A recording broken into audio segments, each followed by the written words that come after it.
está en Mateo capítulo 3.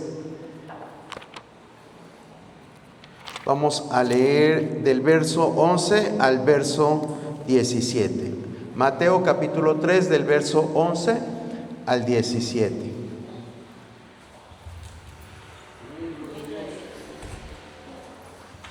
Lo vamos a leer alternadamente. Yo leo el 11, usted el 12 y nos unimos en el 17. Dice así la palabra del Señor: yo a la verdad os bautizo en agua para arrepentimiento, pero el que viene tras mí, cuyo calzado yo no soy digno de llevar, es más poderoso que yo, y él os bautizará en Espíritu Santo y fuego.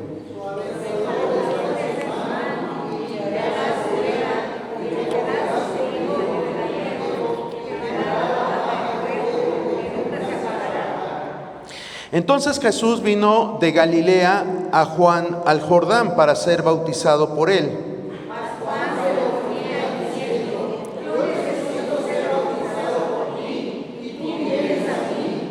Pero Jesús le respondió: deja ahora, porque así conviene que cumplamos toda justicia. Y entonces le dejó.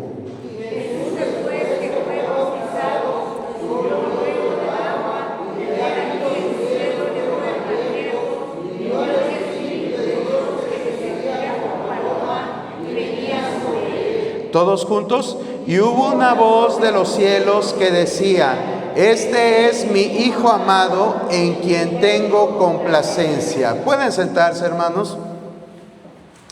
Bueno, vamos a empezar a ver al Espíritu Santo ahora ya en el Nuevo Testamento. Habíamos visto hasta Zacarías una porción de la palabra en la cual se tituló hace 8 días por mi Espíritu, y vimos cómo el Espíritu Santo, Él es el que muchas veces, o más bien dicho, siempre es el que responde por nosotros. Tomábamos de base el pasaje que dice: no es con fuerza ni con espada, sino con mi Espíritu. Bueno, a lo largo de este tiempo que estuvimos viendo el Espíritu Santo en el Antiguo Testamento, mucho de lo que vimos en esas enseñanzas viene su cumplimiento en el Nuevo Testamento. Es así como ha operado Dios para revelarnos el propósito que tiene con la humanidad. Usted sabe que la Biblia en el Nuevo Testamento empieza con los evangelios, y los evangelios nos hablan precisamente de la vida de Jesucristo.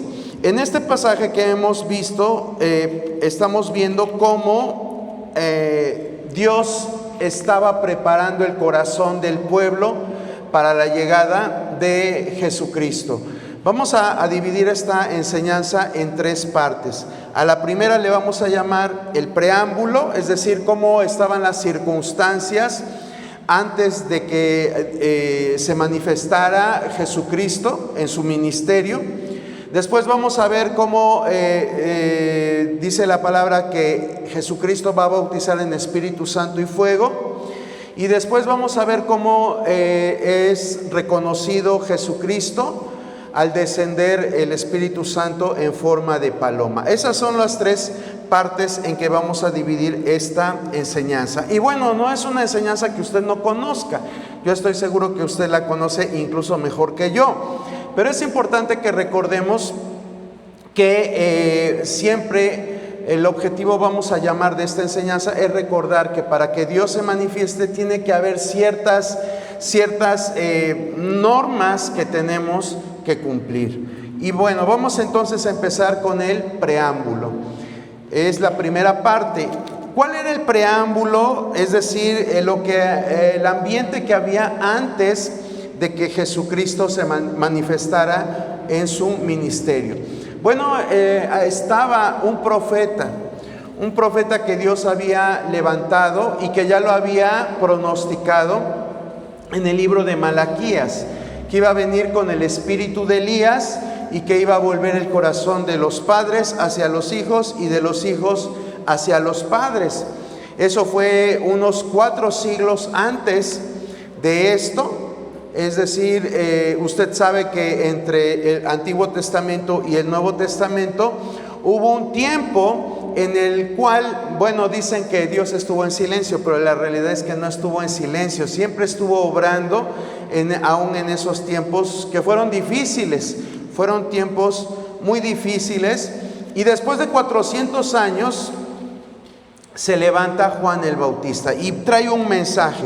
Y el mensaje nosotros lo podemos ver, como ya leímos, en los versículos 11 al 13. Dice: yo a la verdad os bautizo en agua para arrepentimiento. Entonces, esto es lo que él predicaba, el arrepentimiento. El arrepentimiento y la llegada del reino celestial. Eran las dos partes esenciales de su mensaje: el arrepentimiento y la llegada del reino celestial. Era lo que Dios había implantado en el corazón del profeta y que lo predicaba siempre, siempre, siempre. Nosotros podemos ver qué dice Marcos 1:15. Si alguien lo quiere leer, por favor.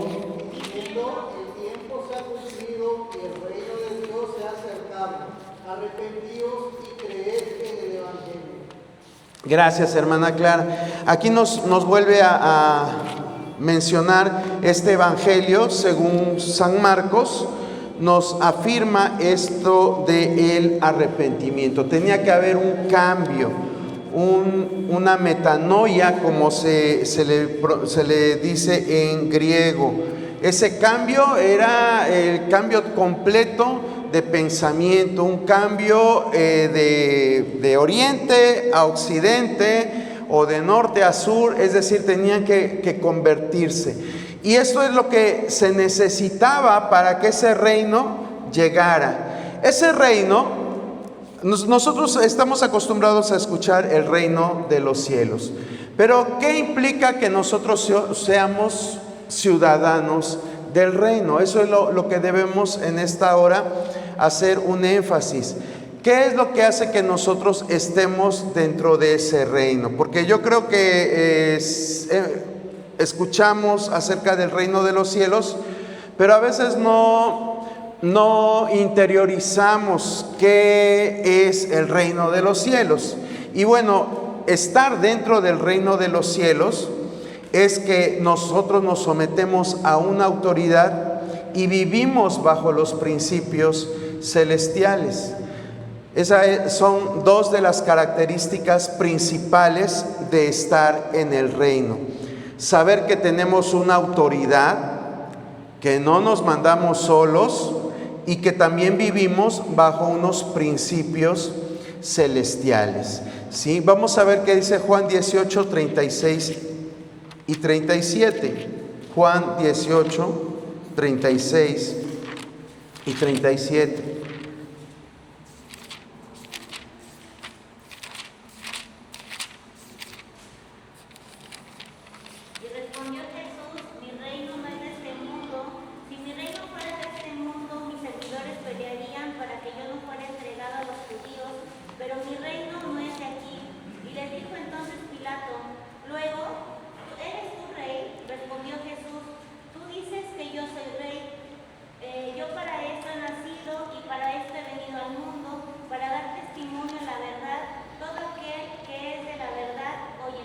Gracias, hermana Cari. En estos dos versos podemos encontrar esas características del reino que le estoy mencionando.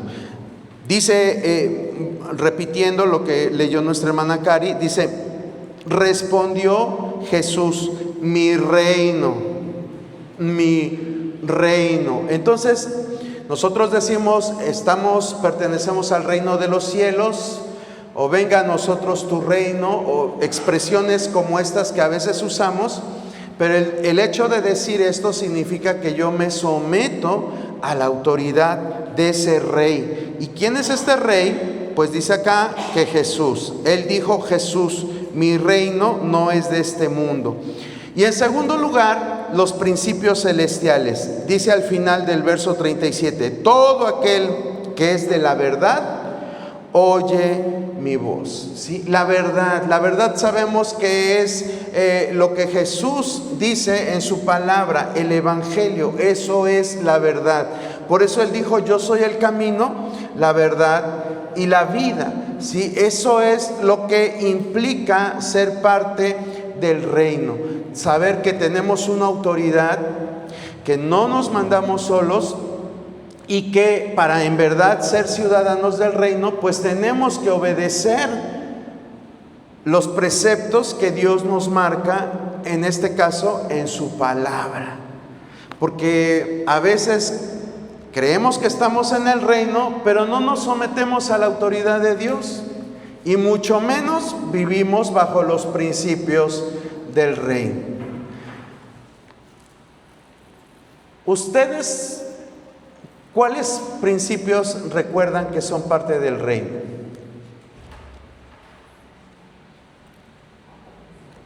¿Alguno que se les ocurra ahorita?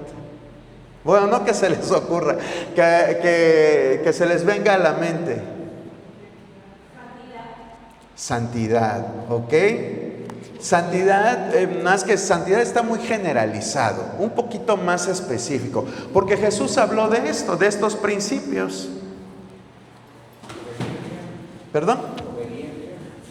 Obediencia. Bueno, la obediencia la necesitamos para obedecer los principios. Pero ¿qué principios se le vienen a la mente?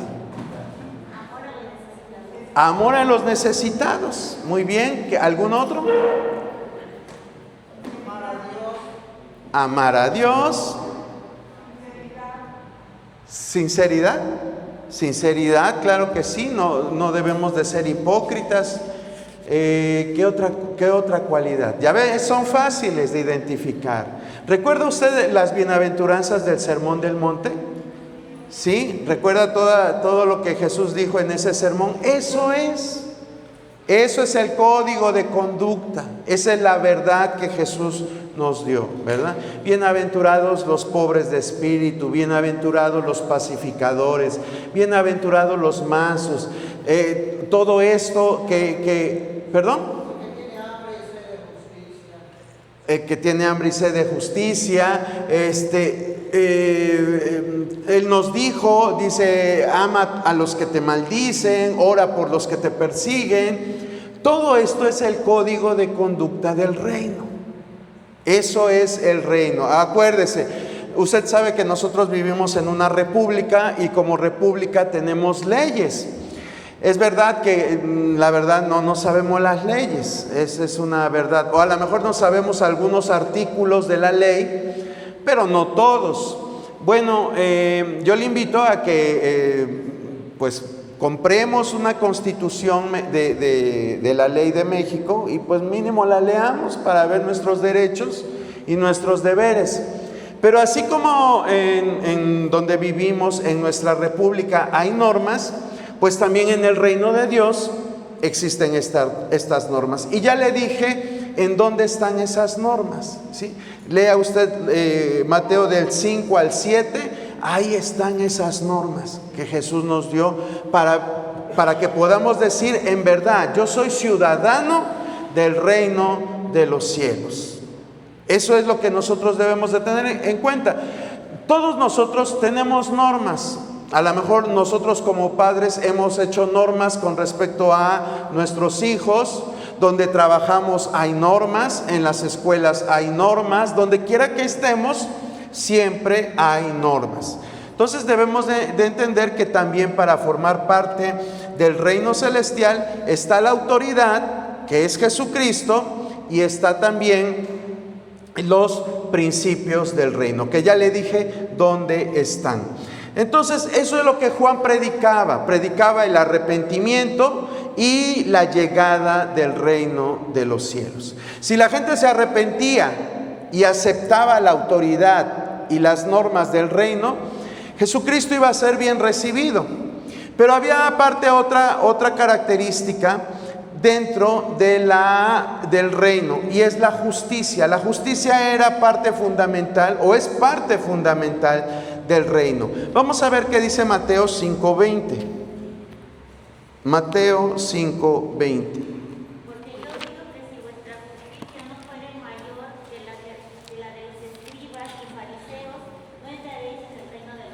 Gracias, hermana Cari. ¿Se da cuenta cuán importante es la justicia dentro del reino de los cielos?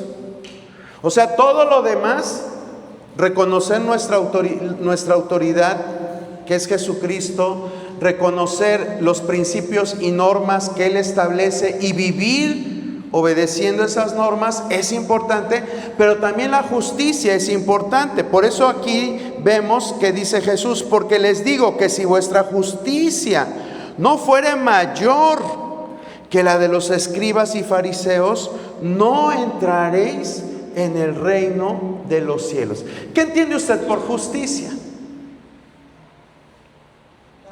en este aspecto? Bueno, esa es una descripción muy técnica, muy válida en algunas ocasiones. Pero a ver, vamos a enfocarnos en el contexto de este pasaje. ¿Qué entendemos por la justicia?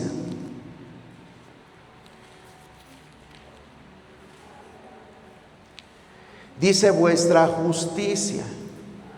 Aquí lógicamente no se está refiriendo a que nosotros podamos ser jueces por nosotros mismos, porque somos injustos.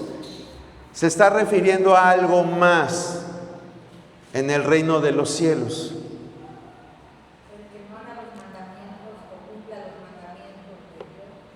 El cumplir los mandamientos, bueno, es parte de... Bueno, ya no lo voy a hacer, que a veces cuando pensamos mucho nos da más calor y hace mucho calor para estarnos acalorando de más. Ahí en el paréntesis, si usted alcanza a ver la diapositiva, ahí dice: ¿qué es la justicia de acuerdo a Mateo 5:20? La justicia es nuestra relación con Dios. La relación con Dios que Él nos concede a través de la fe. Eso es justicia. Téngalo en cuenta, porque es verdad, como decía nuestra hermana Clara, es darle a cada quien lo que se merece. Así lo podemos entender cuando los profetas del Antiguo Testamento hablaban de justicia. Pero en este sentido, en el aspecto del reino, en el aspecto espiritual, se refiere a esto, a nuestra relación con Dios, que Él nos concede a través de la fe. Por eso Jesús dice: si vuestra justicia no fuera mayor que la de los escribas y fariseos, pues nunca van a pertenecer al reino de Dios. ¿Quiénes impartían justicia en aquel tiempo y hablaban de las leyes?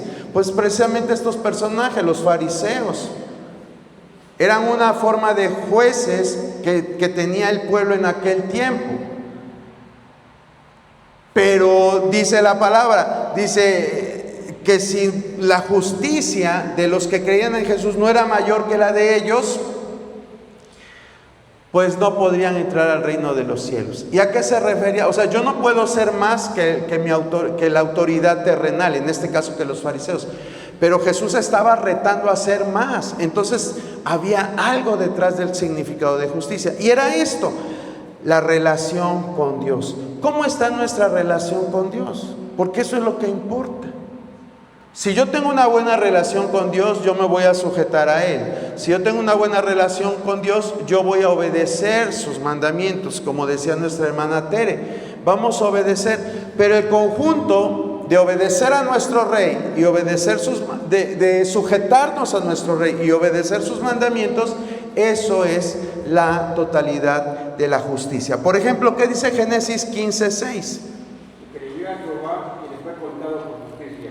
Gracias, hermano. Dice que Abraham le creyó a Jehová. ¿Y qué pasó? Le fue contado por justicia. ¿Se dan cuenta? Ahí justicia no está como un elemento jurídico, sino que justicia se refiere a nuestra relación con Dios y el tener fe en Él. Eso es la justicia. Entonces, es importante que tengamos esto en cuenta, que debemos de vivir en la justicia, es decir, en nuestra relación constante con Dios, porque dice que si no fuera nuestra justicia mayor que la de los escribas o fariseos, no podríamos entrar. ¿Cómo era la relación de estos personajes con Dios? De acuerdo a lo que nos dice la Escritura. Era una relación profunda, Eran la voz de Dios, humanamente hablando. Los escribas, los fariseos, eran la voz de Dios. Pero espiritualmente hablando, ¿cómo era su relación de ellos con Dios? Era nada más pura apariencia. Acuérdese que dice la palabra que se ponían a hablar en público, a hacer grandes oraciones, pero en realidad no salían justificados. Más justificados salía el publicano que oraba de corazón que estos personajes. Les gustaba sentarse al frente en las sinagogas, en las reuniones, para que los vieran que ahí estaban. Pero pues Jesús mismo dijo: este pueblo de labios me honra, pero su corazón está lejos. Entonces esa era la condición de los fariseos, de los escribas y de todos esos personajes que supuestamente eran los líderes espirituales. Entonces Dios dijo: yo no quiero una relación de apariencias, yo no quiero una relación lejana, o que digan cosas que en realidad no sienten. Yo necesito un pueblo sincero, un pueblo que en verdad me busque, un pueblo que de verdad esté dispuesto a obedecerme. Eso es justicia. Cuando usted se acerca con un corazón sincero, está viviendo en la justicia de Dios. Bueno, esto era lo que predicaba a grosso modo Juan el Bautista. Y después nosotros podemos ver que se le aparece Jesús. Y entonces Jesús, vamos a regresar al pasaje base, Mateo 3:13. Mateo 3:13 dice: entonces Jesús vino de Galilea a Juan al Jordán para ser bautizado por él. ¿Sí? Aquí nosotros vemos que él vino. Pero Juan profetiza ahí mismo en el verso 12 de qué era lo que iba a hacer Jesús. Dice al final del verso 12, dice que su aventador está en su mano y limpiará su era y recogerá su trigo en el granero y quemará la paja en fuego que nunca se apagará. Perdón, en el 11 al final dice: y él los bautizará en Espíritu Santo y fuego. ¿Qué significa esto? A ver, hemos escuchado mucho acerca del Espíritu Santo, del bautismo del Espíritu Santo, de fuego. Por ahí luego en redes sociales ponen coritos de fuego, ¿verdad? Y asociamos mucho al Espíritu Santo con fuego. ¿Qué entiende usted por esto? Por bautizar con Espíritu Santo y fuego. Bueno, lenguas, poder, ¿qué más? Pureza, dones, autoridad, santidad, todo está muy bien. Y en su contexto debido es muy válido lo que usted acaba de decir. Pero volvamos a la lectura. Juan dice: el que viene es más poderoso que yo. Él los bautizará en Espíritu Santo y fuego. Ya aquí empezamos, ya nos metimos al Espíritu Santo, ¿sí? Espíritu Santo, ¿qué representaba esta expresión? Espíritu Santo y fuego. Bueno, el hecho de decir que iba a bautizar con Espíritu Santo hace referencia a la santidad, ¿sí? Nosotros podemos ver que dice 1 Corintios 6, 9 y 11. 1 Corintios 6, 9 y 11.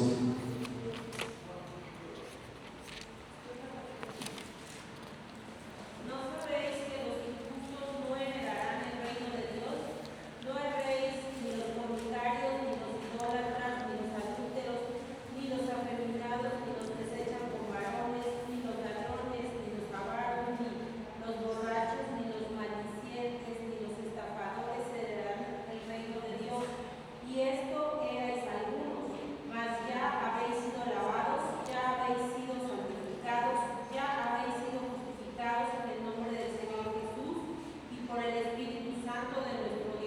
Gracias, hermana Adriana. Aquí Pablo le está diciendo a la iglesia de Corinto. Recuerden que la iglesia de Corinto era una iglesia grande. No sé qué tantas personas fueran miembros de esta iglesia, pero de acuerdo a los escritos de aquel entonces, se piensa que era una iglesia muy grande, donde había tantas divisiones y tantos problemas. Entonces, aquí Pablo les recuerda, dice: ¿no sabéis que los injustos no heredarán el reino de Dios? Volvemos a hablar del reino de Dios. Y está hablando de personas que tenían problemas en aquel tiempo, problemas de tipo sexual, problemas de tipo idolátrico, problemas de tipo conductual, problemas pues de tipo verbal, vamos a decirlo, porque habla aquí de maldicientes, ¿verdad? De estafadores. Es decir, en esos versos del 9 al 10, Pablo está englobando a una gran cantidad de pecados que tenía aquella congregación. Pero lo más importante no era recordarles sus pecados, sino dice que recordaran que algunos eran todo esto, pero que ya no lo habían sido. ¿Por qué? Porque habían sido lavados y santificados, ¿verdad? Por el Espíritu de nuestro Dios. Entonces eso es lo que hace el Espíritu Santo. Viene a hacer una transformación en nuestra vida. Viene a desechar lo viejo. Viene a hacer que dejemos de interesarnos en lo que antes andábamos, en lo que antes vivíamos, y que ahora nos enfoquemos en una nueva vida. Eso es la santidad. Cuando dejamos de pensar en los placeres que nos ofrecía el mundo y nos enfocamos en las cosas buenas que el Espíritu Santo nos da. Eso es vivir en santidad. Y esto es lo que les recuerda Pablo a los corintios. Pero hay algo que también dice, regresando al Evangelio de Mateo, dice: los voy a bautizar en Espíritu Santo y fuego. ¿A qué se refiere el fuego? El fuego aquí en el tercer recuadro se refiere a purificación. Todo lo que ustedes dijeron acerca de poder, autoridad, manifestaciones, dones, es verdad, Dios da todo eso, pero el contexto del que está hablando, vamos a regresarnos a Mateo capítulo 3, nos lo da un versículo adelante. Está hablando, dice, vamos a empezar del 11 y 12, dice Mateo 3, 11 y 12: yo a la verdad os bautizo en agua para arrepentimiento, pero el que viene atrás de mí, cuyo calzado yo no soy digno de llevar, es más poderoso que yo. Él los bautizará en Espíritu Santo y fuego. Y vean lo que dice después: su aventador está en su mano y limpiará su era y recogerá su trigo en el granero. ¿Y qué va a hacer? Quemará la paja en fuego que nunca se apagará. Entonces aquí cuando dice Espíritu Santo y fuego, no se refiere a que Dios nos va a investir de poder como en el día de Pentecostés. No se refiere a que nos va a dar autoridad o que nos va a dar muchos dones o todo lo que nosotros relacionamos y que ustedes me dijeron hace un momento con el Espíritu Santo. Sino cuando está hablando aquí de fuego, se refiere a purificación, ¿sí? A eso es a lo que se refiere el efecto del Espíritu Santo, a la purificación.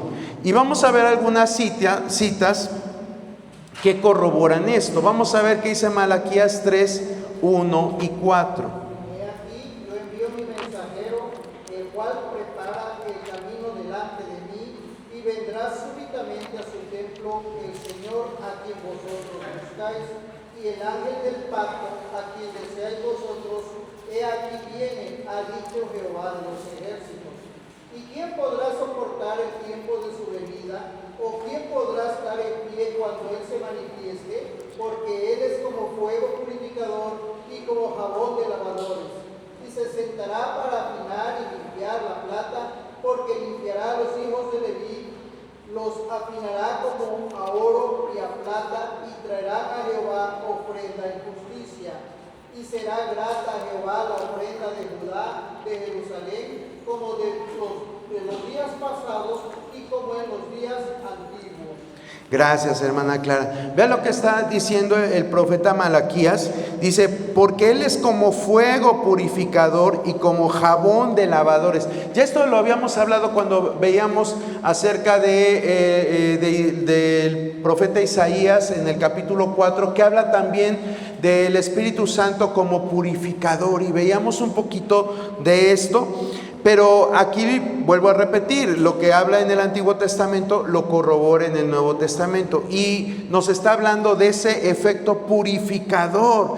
Dice, yo vengo como fuego purificador y como jabón de lavadores. Y se sentará para afinar y limpiar la plata, porque limpiará a los hijos de Leví. Limpiará a los hijos de Leví. ¿Quién era la tribu de Leví? Era la tribu sacerdotal, la tribu que se encargaba del servicio delante de Dios. Cuando nosotros aceptamos a Jesucristo, venimos a ser también siervos de Él. Por eso es que la Biblia dice que ahora nosotros somos reyes y sacerdotes para Él, ¿sí? Entonces lo que Dios busca a través de ese fuego, de ese Espíritu Santo y fuego, en primer lugar es purificarnos. Él nos quiere dar dones. Él quiere que tú hables en lenguas. Él quiere que, como en el Pentecostés, desciendan lenguas como de fuego, que tiemble la tierra. Todas esas manifestaciones hermosas que el Espíritu Santo da en determinadas circunstancias. Pero antes que todo eso, el Espíritu Santo viene como fuego para limpiarnos. Dice, y se sentará para afinar y limpiar la plata, porque limpiará a los hijos de Leví, los afinará como a oro y como a plata, y traerán a Jehová ofrendas en justicia. Y esa ofrenda entonces será grata, ¿sí?, como en los días pasados y como en los años antiguos. Dios quiere limpiarnos, ¿para qué? Para que cuando nosotros traigamos ofrendas delante de Él, pues sean realmente de bendición, ¿sí? Ese es el propósito. Y la ofrenda, ¿sabe cuál es? No es lo que le podamos traer económicamente, o de los frutos, o de lo que tú quieras, sino la ofrenda somos nosotros mismos, exactamente. Acuérdense lo que dice Romanos 12, que nos presentemos como un sacrificio vivo. Entonces, para presentarnos delante de Él tenemos que ser purificados con ese fuego del Espíritu Santo. ¿Se da cuenta? Vamos a ver qué dice Lucas 12, 49 al 53.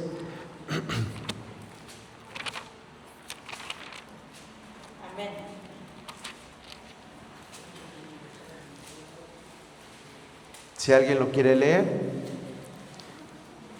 Fuego vine a echar en la tierra, ¿y qué quiero si ya se ha encendido? De un bautismo tengo que ser bautizado, y cómo me angustio hasta que se cumpla. ¿Penséis que he venido para dar paz en la tierra? Sí. ¿Penséis que he venido para dar paz en la tierra? Os digo, no, sino disensión. Porque de aquí en adelante 5 en una familia estarán divididos, 3 contra 2 y 2 contra 3. Estará dividido el padre contra el hijo contra el padre, la madre contra la hija contra la madre, la suegra contra la nuera y la nuera contra la suegra. Ok, bueno. Este pasaje, a mí cuando lo estaba leyendo, estaba preparando la enseñanza, no sé si a usted le haya llamado la atención el verso 50. Dice, de un bautismo tengo que ser bautizado. ¿Y cómo me angustio hasta que se cumpla? El que está hablando es Jesucristo y está diciendo, de un bautismo tengo que ser bautizado. Y la pregunta es, pues no ya se había bautizado, no ya lo había bautizado Juan el Bautista. Entonces, ¿a qué bautismo se refiere?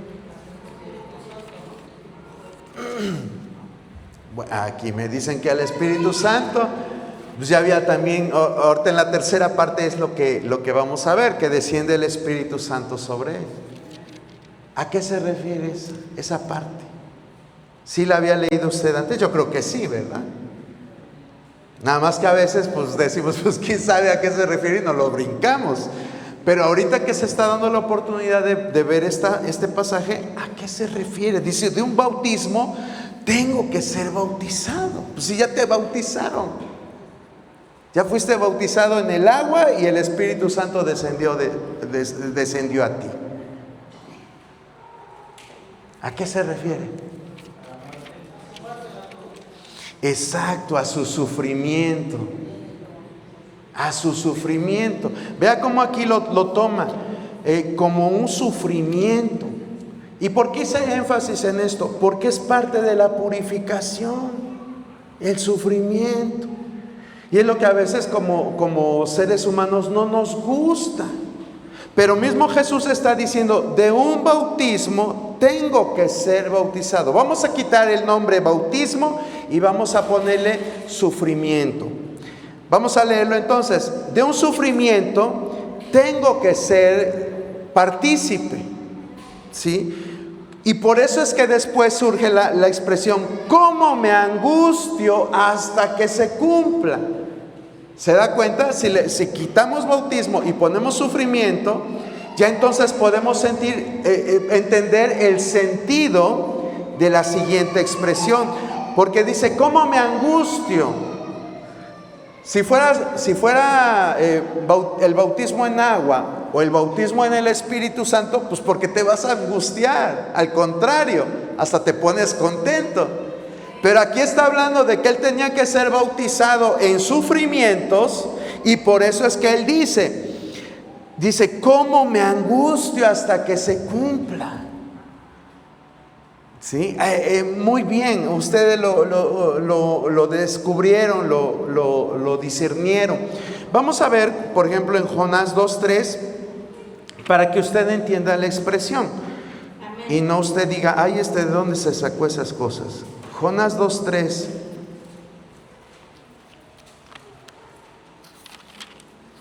Echaste a lo profundo en medio de los mares y me rodeó la corriente. Todas tus ondas y tus olas pasaron sobre mí. Gracias, hermana Clara. Aquí vemos cómo Jonás está hablando de ese tiempo en que él estuvo bajo del agua y que la pasó muy difícil. ¿Sí? Fue un sufrimiento que él tuvo. Entonces, por eso es que Jesús habla del estar bautizado. Porque acuérdese que bautizo, ¿qué significa? Sumersión en agua, ¿verdad? Entonces, aquí está hablando Jesús algo similar a lo que vivió este personaje que era Jonás. En 1 de Pedro 3:21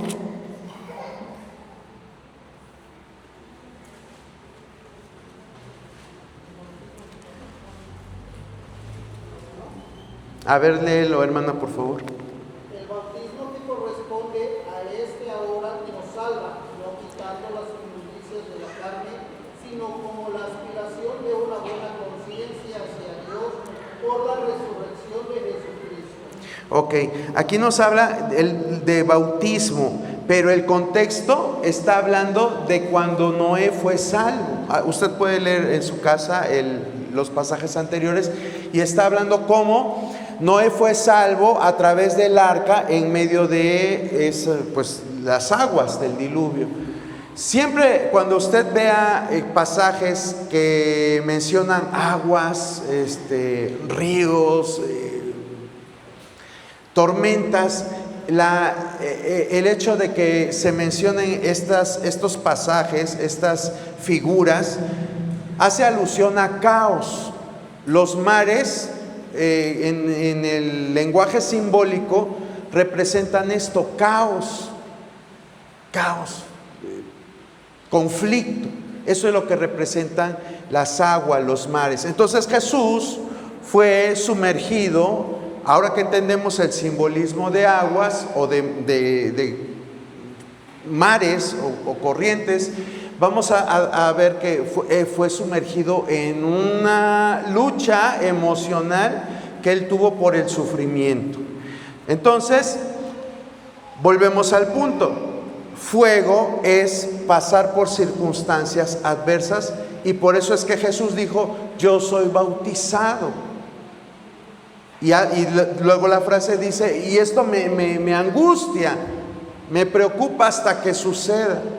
Pero era por esto, porque estaba en un proceso de Espíritu Santo y fuego. Él también tuvo que vivir todo eso. Vemos cómo la palabra de Dios dice que descendió el Espíritu y luego que fue llevado por el Espíritu. ¿A dónde? Ya se están durmiendo. ¿A dónde se lo llevó el Espíritu después de ser bautizado? Al desierto. Y luego, después del tiempo en el desierto, ¿salió en qué? En el poder del Espíritu Santo. ¿Se da cuenta? Pero primero fue llevado por el Espíritu y después él fue bautizado por el Espíritu Santo, pero también vivió un proceso de purificación por el fuego. Vamos a ver qué dice Hebreos 12, 5, 11. Un pasaje que a nadie le gusta.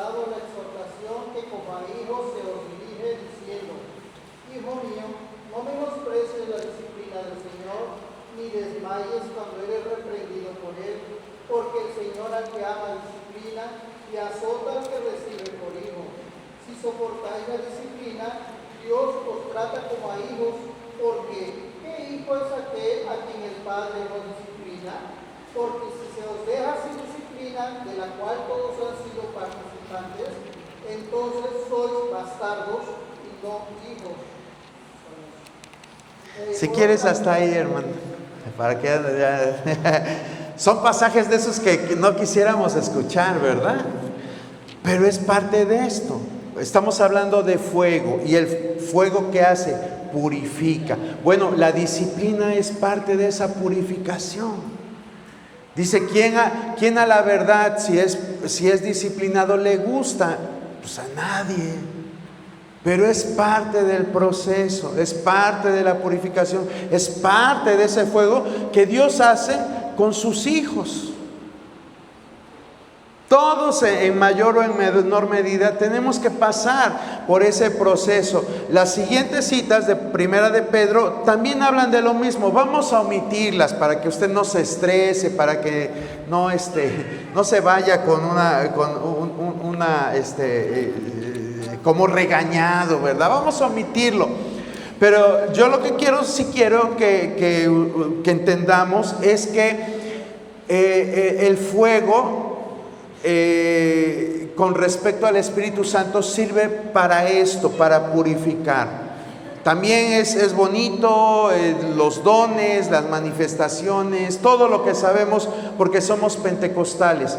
Pero también recordemos que el fuego purifica, y tanto purifica, sirve para purificar a sus hijos como a aquellos que también no aceptan. Por ejemplo, vamos a ver qué dice Malaquías 4, 1 al 3. Malaquías 4, 1 al 3.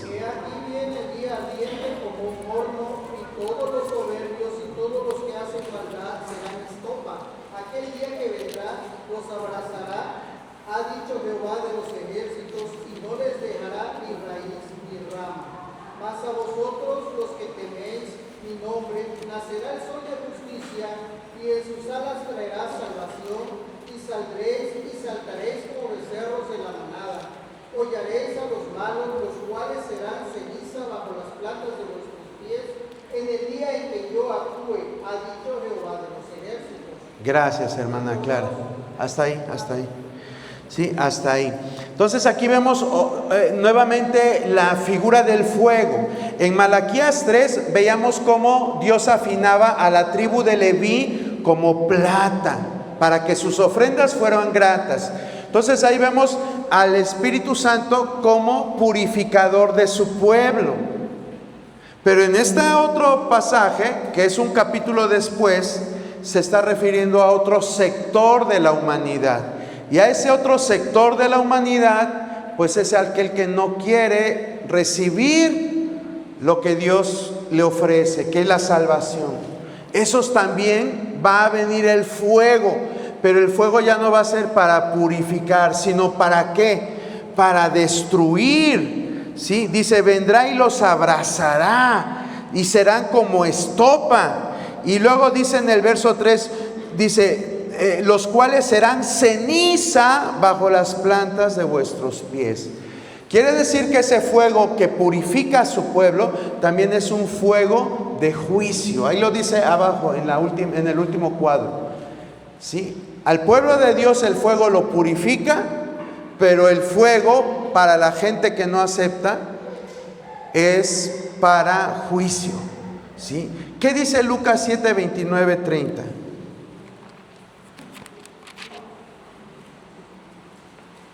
Todo el pueblo y los publicanos, cuando lo oyeron, justificaron a Dios bautizándose con el bautismo de Juan.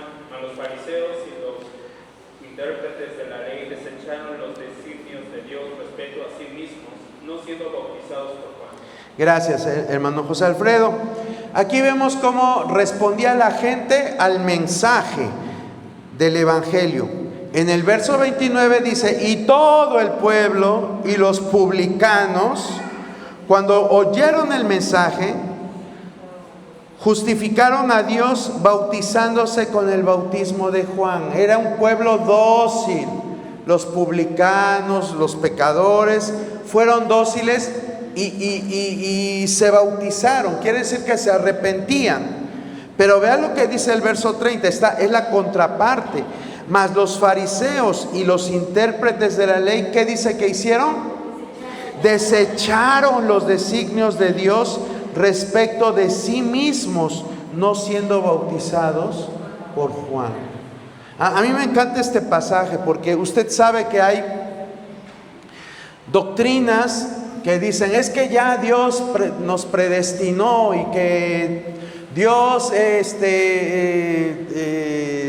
escoge quiénes van a ser salvos y quiénes van a irse van a ser de perdición. ¿Sí? Y este pasaje es claro. O sea, Jesús, ¿qué quería? Que la gente fuera salva. El mensaje era para todos, para el pueblo, para los publicanos, para los pecadores, para los fariseos, para los intérpretes de la ley. ¿Qué hicieron los primeros? Es decir, el pueblo y los publicanos y los pecadores aceptaron el mensaje. Pero ¿qué hicieron los otros? Los fariseos y los intérpretes de la ley. Dice que desecharon los designios de Dios y no se bautizaron. Al decir no se bautizaron, significa que no se arrepintieron y no quisieron entrar a formar parte del reino de Dios. Eso es lo que pasó. Entonces, ¿qué es lo que pasa con estas personas? Pues que traen un juicio sobre su cabeza.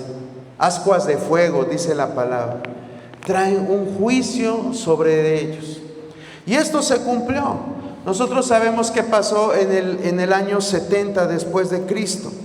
Y Jesús mismo lo predijo. ¿Qué pasó? Que vinieron los ejércitos romanos y acabaron con Jerusalén. Y como Jesús dijo, no quedó piedra sobre piedra, así quedó. Y murieron muchos judíos. Usted sabe que los poquitos que quedaron se dispersaron, se fueron para todas las naciones y así estuvieron durante siglos.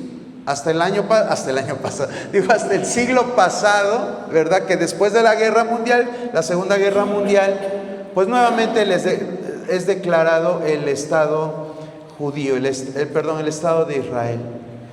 Pero ¿cuántos siglos?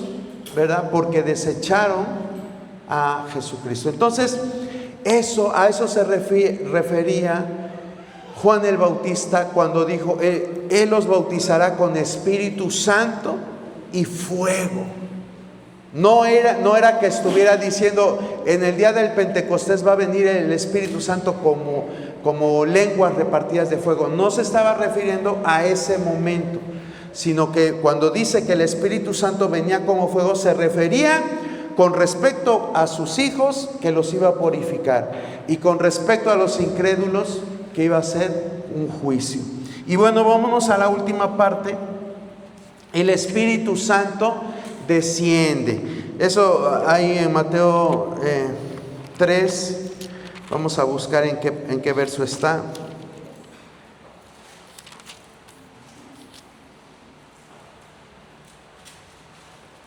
En el verso 16 dice: y Jesús, después que fue bautizado, subió luego del agua. Y aquí los cielos le fueron abiertos, y vio al Espíritu de Dios que descendía como paloma y venía sobre de él. ¿Sí? Aquí nosotros vemos cómo Jesús es ungido por Dios con el Espíritu Santo. Eso es lo que nosotros llamamos ser sellados con el Espíritu Santo. Nosotros podemos ver en el Evangelio de Juan, capítulo 6, verso 27. Ahí no dice que descendió como paloma, ahí lo especifica como Pablo a la iglesia de Éfeso. Si alguien lo quiere leer, por favor. Trabajar no por la comida que perece, sino por la comida que a vida eterna permanece, la cual el Hijo del Hombre os dará, porque a este señaló Dios el Padre.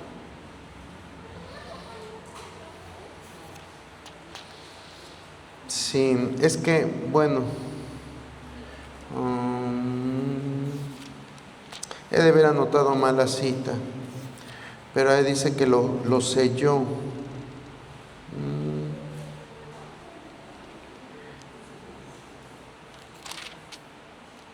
Bueno, se las traigo para la próxima. Pero nosotros podemos ver que el Espíritu Santo descendió en Jesucristo. Vino a impulsarlo, a hacer que pudiera desarrollar bien el ministerio para el cual había sido designado. Vamos a leer qué dice Juan 1, 32 y 33.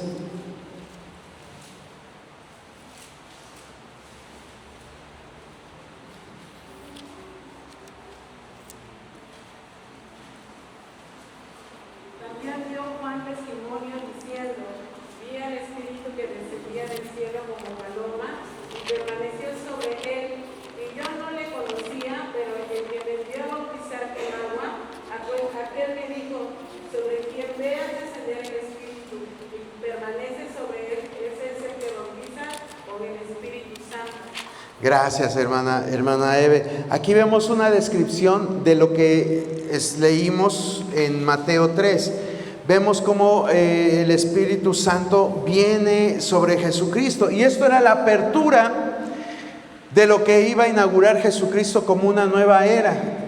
Usted recuerda que antes el Espíritu Santo, cuando estuvimos hablando del Antiguo Testamento, venía sobre ciertos personajes, sobre reyes, sobre jueces, sobre profetas, pero a partir de Jesucristo, todo aquel que se arrepintiera y quisiera ser parte del reino, iba a poder disfrutar de esta bendición, de poder recibir al Espíritu Santo, pues como un sello. Dice la palabra que nosotros hemos sido sellados con las arras del Espíritu Santo. Y eso es lo que Dios quiere que nosotros lo recordemos, que nosotros somos templo del Espíritu Santo y que Él está habitando continuamente en nosotros.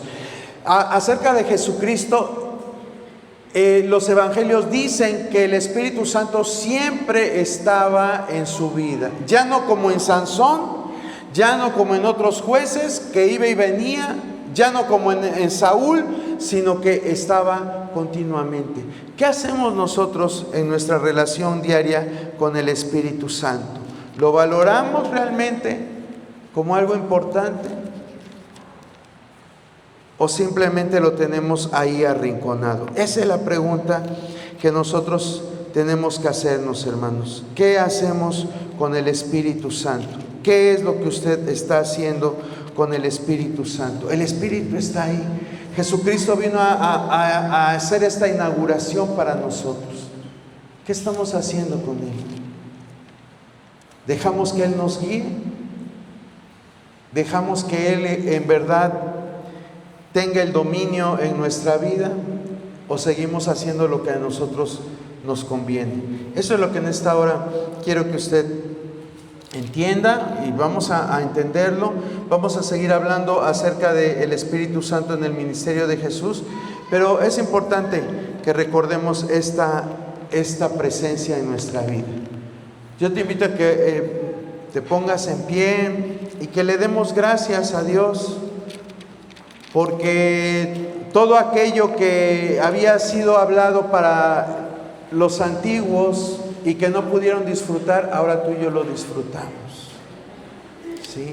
Dice la palabra de Hebreos con respecto a los hombres y mujeres de fe, que ellos vieron de lejos las promesas que ahora se han cumplido en nosotros, y que ahora nosotros tenemos esta bendición. Señor, te damos gracias